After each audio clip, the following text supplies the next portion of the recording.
নমস্কার প্রিয় দর্শক, আপনাদের সবাইকে স্বাগত নিউজ আজকে শুরু পর্দায়। আমি আগেই বলেছিলাম যে বিষয়টাকে কেন্দ্র করে মূলত আমি এর আগেও দুটো ভিডিও পোস্ট করেছিলাম বা যে ভিডিওগুলো আপলোড করেছিলাম সেটা হলো সাংবাদিক গ্রেপ্তার, সাংবাদিক সন্তু প্রাণ যিনি একজন তরুণ সাংবাদিক রিপাবলিক বাংলার, ধাপে ধাপে গ্রাসরুট থেকে একদম একটা বড় নিউজ মিডিয়ার সঙ্গে যুক্ত হতে পেরেছে। সন্তু প্রাণ নিজের অসম্ভব তার যে কোয়ালিটি, তার যে যোগ্যতা, তার উপর নির্ভর করে তরুণ সাংবাদিক, যে তরুণ ভয়েস আজকের দিনে পশ্চিমবঙ্গের জন্য ভীষণভাবে গুরুত্বপূর্ণ। মূলত আমরা এখন সংবাদ শুরু করেছিলাম, সাংবাদিকের ছাত্র হিসেবে শুরু করেছিলাম। আমাদের শিক্ষক মশাই, আমার গুরু যদি বলা হয়, আমাদের সংবাদের গুরু যে সাগর আবেদিন এবং সুবীর চ্যাটার্জি, আমার শুরুয়াত হয়েছিল ব্যারাকপুর এসটিভি থেকে, ধাপে ধাপে কলকাতায় যাওয়া, সেখান থেকে শিক্ষা গ্রহণ করা জার্নালিজমের, সেখানে আমার গুরু হিসেবে পেয়েছিলাম যে সাগর আবেদিনকে। আরো অনেক বড় বড় নাম যারা এখন অনেকে হয়তো এই সংবাদ জগতের সঙ্গে ওতপ্রোতভাবে হয়তো যুক্ত নয়। যেটুকুনো শিক্ষা, যা শিক্ষা তাদের কাছ থেকে শিখেছি, আমার গুরুদের কাছ থেকে, তা জেনেছিলাম একজন সাংবাদিকের সংবাদটা সংগ্রহ করার নিয়মটাই হচ্ছে খুবই সাধারণভাবে, স্বাভাবিকভাবে মানুষের সঙ্গে মিশে, মানুষের হয়ে, মানুষের আওয়াজটাকে মানুষের জন্য তুলে ধরা।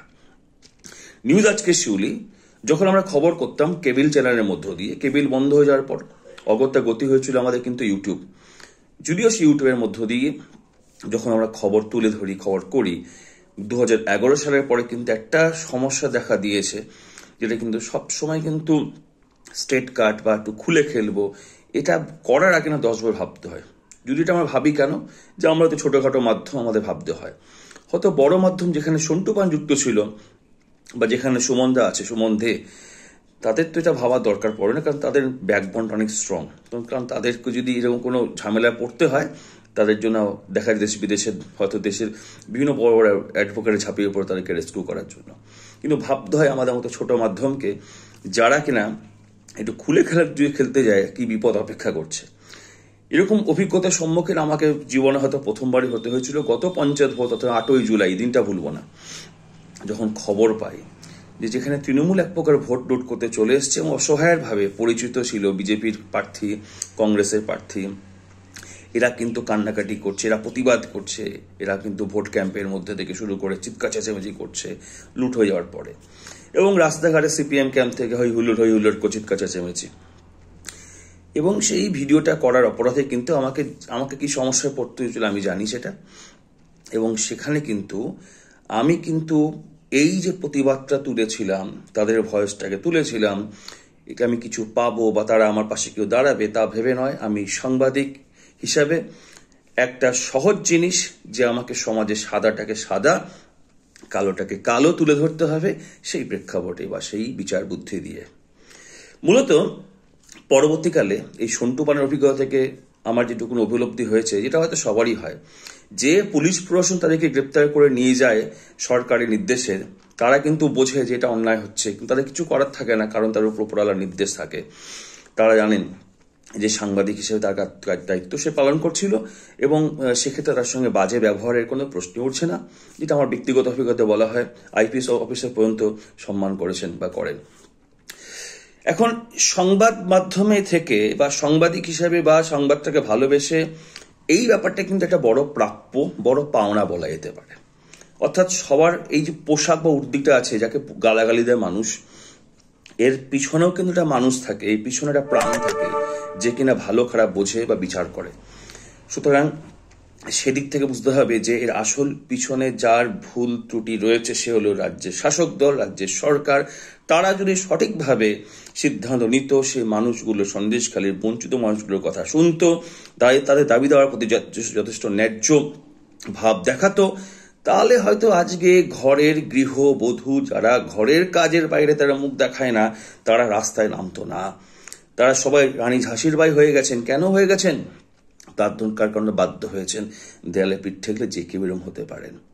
এবং এটা কিন্তু একটা বড় সংকেত দিচ্ছে যে আগামী দিন কিন্তু সন্দেশখালী সারা পশ্চিমবঙ্গের 23টা জেলার মধ্যে কিন্তু প্রতি জায়গায় ছড়িয়ে পড়বে, এবং যত অন্যায় হয়েছে, যত শেখ শাহজাহান, যত শিবু হাজরা, যত উত্তম সর্দার আছেন, তাদেরকে অ্যালার্ট হওয়ার সময়, যে যদি অ্যালার্ট না হয়েছে আগামী দিন যে তাদের জন্য বড়সড় বিপদ অপেক্ষা করছে সেটা কিন্তু বলার অপেক্ষা রাখে না। একদিক থেকে সে অর্থে তাদের জন্য মঙ্গলই হয়েছে, তারা একটু বুঝে শুনে কাজ করবে। এখন প্রশ্ন হচ্ছে, এই যে লোকসভা ভোট আসছে সেখানে বিরোধী দল যারা আছেন, মূলত বিজেপি যারা স্বীকৃত বিরোধী দল, তারপরে বাম দল বা কংগ্রেস, এবং তারা এতদিন কি রোল প্লে করেছেন, সত্যি কথা বলা যেতে পারে তারা যদি নিজেদের রোলটা যথাযথ প্লে করতেন, একটা বিরোধী হওয়ার দায়িত্বটা পালন করতেন, মূলত বামেদের দায়িত্ব বলতে, কারণ তারা বিরোধী, তারা হয়তো সরকারে ছিলেন বা তারপরে বিরোধী হয়েছেন, সে অর্থে আজকে এই মানুষগুলোর ভয়েস যে সর্বসমক্ষে বহু আগে আসতো সন্দেহ নেই। তেমন এখানে বিরোধী দলগুলো তাদের দায়িত্ব পালনে ব্যর্থ হয়েছে, সেটা সন্দেহ নেই। তবে যেহেতু স্বীকৃত বিরোধী দল পশ্চিমবঙ্গে বিজেপি হওয়ার ফলে একটা সুবিধা হয়েছে, যতগুলো সেন্ট্রালের কমিশনগুলো আছে, হিউম্যান রাইট কমিশন থেকে শুরু করে SC/ST কমিশন, সবাই কিন্তু আসছে। মানবাধিকার কমিশনের পাশাপাশি SC/ST কমিশনের পাশাপাশি মহিলা কমিশন এসছে, এবং তারা কিন্তু সবাই কিন্তু প্রেসিডেন্টকে বলছেন যে আপনারা পশ্চিমবঙ্গে কিন্তু প্রেসিডেন্ট রুল জারি করার একটা অবস্থা এসছে। যদিও এই যে কমিশনগুলো বললাম, SC commission, ST commission, human right commission, women right commission, এগুলো সবই হচ্ছে একটা অ্যাডভাইজারি নেচার, মানে সে উপদেষ্টামূলক সংস্থা, তো সিদ্ধান্ত পারবে না, এরা বড় জোরে উপদেশ করতে পারে।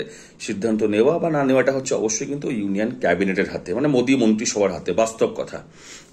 এখন সন্দেশখালী শুনে যে যত বলুক না কেন যে পশ্চিমবঙ্গে তবে 356 বা প্রেসিডেন্ট জারি করা হবে, উত্তর হবে একেবারেই না। এটা বলতে পারে, কারণ গভর্নমেন্টকে একটা চাপে রাখার জন্য, যেহেতু সামনে লোকসভা ভোট আসছে। কারণ যদি জোর করে একটা ছেলে মানুষকে জারি করেও দেয়, এটা আদৌ কন্টিনিউ হবে কিনা তার কোনো প্রশ্ন নেই। তার কারণ হাইকোর্টে মামলা হবে, হাইকোর্ট ন্যাচারালি নাকচ করবে, কারণ একটা জায়গার ঘটনার জন্য সারা রাজ্যেই এফেক্টেড তা বোধহয় হবে না। সুতরাং সেক্ষেত্রে 356 জারি করলেও কন্টিনিউ হবে না নিশ্চিত, বা 356 জারি হবেই না।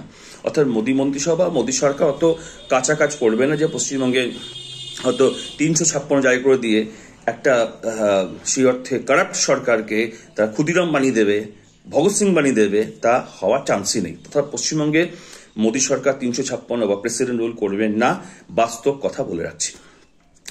এখন এখানে কিন্তু রাজ্যের যে বিরোধী দল হিসাবে কংগ্রেসের কথা আমি বাদই রাখলাম। কংগ্রেস কখনো CPM এর দিকে আসে, কখনো যায় কংগ্রেস তৃণমূলের দিকে যায়, অর্থাৎ এদের কোনো সেই অর্থে নিজেই বুঝতে পারছে না কাকে রাখবো আর কাকে ছাড়বো। 4-5টা যদি পেয়ে যায় তাহলে কালকে চলে যাবে তৃণমূলের দিকে। এখন CPM এর অবস্থা কি? আমি আগেও বলেছি যে CPM এর এখানে সিটের সংখ্যা নেই, পরে ভোটটা আরো বেশি কমবে। এবার এক্ষেত্রে বিজেপি যে সিটটা বাড়তে চলেছে সংগঠনের জোরে পাবে না, তারা হয়তো একটা মানে একটা মানুষের আস্থা হিসাবে একটা তো মানুষ সাপোর্ট চাইবে, সেই অর্থ হিসাবে তারা হয়তো ভোটটা পাবে, এটা বলা যেতেই পারে। এখন প্রশ্নটা হচ্ছে, সন্টু পানের গ্রেপ্তারের মধ্য দিয়ে কিন্তু একটা বড় নীতিবাচক একটা দিক যা কিন্তু বাংলা সংবাদ মাধ্যমকে যাচ্ছে, যে তাহলে আগামী দিন যারা সরকার বিরুদ্ধে, সরকারের যে দিকটা কালোকে কালো, সাদাকে সাদা বললে তাদের জন্য কি অপেক্ষা করছে? উত্তর হবে হ্যাঁ, তাই অপেক্ষা করছে। অনৈতিক হবে, আবার হাইকোর্ট হবে, আবার সুপ্রিম কোর্ট হবে, আবার গালে চড় খাবে, আবার ছাড়তে হবে। সরকারের তো এটা অভ্যাসে দাঁড়িয়ে গেছে। কিন্তু এই অভ্যাসটার জন্য তো লোকসানটা হচ্ছে বাংলার মানুষের। কাদের করের টাকাতে হাইকোর্ট সুপ্রিম কোর্ট হয়? আমার আপনার সাধারণ মানুষের টাকাতে হচ্ছে, যেটা কখনো কাঙ্ক্ষিত নয়। সুতরাং যে চেয়ে বুঝে যে বাংলার মানুষ নিজের হাতে হ্যারিকেনটা নিজেরা নিয়েছেন, সে বিষয়ে কোনো সন্দেহ নেই। সুতরাং 1000-1200 বাইরে একটু ভাবুন আগামী দিন কি অপেক্ষা করছে। কি হয় 1000-1200-তে? যদি 10,000 দিত, 12,000 দিত, বুঝতাম। তোরা বুঝতে হবে যে সাধারণভাবে কিছু টাকা তুলে দিয়ে, কিছু পাইয়ে দিয়ে যে সব হয়ে যায়, সেটা কিন্তু নয়। কারণ মানুষ কিন্তু পাওয়ার পরেও কিন্তু তারা কিন্তু ভুল বোঝে, এরকম উদাহরণ আগেও আছে। সুতরাং ভবিষ্যতের স্বার্থে যাতে ঘরে ঘরে সন্টু পান না হতে পারে, এই স্বার্থে দুর্ভাগ্যের মুখোমুখি না হতে হয়, মানুষকে কিন্তু অ্যালার্ট হতে হবে এবং বুঝতে হবে যে রাজ্যের সার্বিক পরিস্থিতি যদি উন্নয়ন করতে হয়, শিক্ষা, স্বাস্থ্য এবং পুলিশ প্রশাসন বা অ্যাডমিনিস্ট্রেশন উন্নয়ন করতে হয়, একটা এমন সরকার দরকার যে সরকার অন্তত সার্বিকভাবে কাজ করবে, নীতি থাকবে। নীতি আজকে ভাবুন দেখিনি, সকল পলিটিক্যাল পার্টি আর নীতি বলা যায়, এটা অমুক নীতি, এটা অমুক নীতি, ভালো নীতি হোক বা খারাপ নীতি হোক বলা যায়, কিন্তু আমাদের শাসক দলের কি নীতি বলা যায়? নীতিটা কোথা লেখা আছে? আজকে আপনি একটা সাধারণ টয়লেটে গেছেন, রাস্তার পাশে দেখতে পাচ্ছেন সেখানে অমুকের অনুপ্রেরণায় অমুক টয়লেটে তৈরি করা হল। তার মানে কি আপনি সেই স্বাভাবিক কাজ করতে গেছেন টয়লেটে, কারো অনুপ্রেরণায় গেছেন? নিশ্চয়ই তা নয়। তাহলে বুঝতে হবে কাউকে খুশ করে, কারো তাবে দাঁড়ি করে, জি হুজুর, হা হুজুর, ল হুজুর করে কিচ্ছু করা যায় না। নীতিতে থাকতেই হবে একখানা, নীতিটা হয় আমার ভালো বা খারাপ থাকতে হবে, কারণ নীতি বলে একটা বস্তু আছে। এখন দেখা যাক যে কি হয় আগামী নির্বাচনে, মানুষ কতটা সজাগ হয়, নাকি সন্দেশখালীর দিকে দিকে একটা নবজাগরণের সঞ্চার করবে। যত শেখ শাহজাহান, শিবু হাজার, উত্তম সর্দার আছে, তারা কি খেলা হবে, এটা হবে, নাকি তাদেরকে অ্যালার্ট হয়ে তারা সংযত হবেন, সুস্থ হবেন, আর 2 নম্বরই কাজ করা বন্ধ করবেন।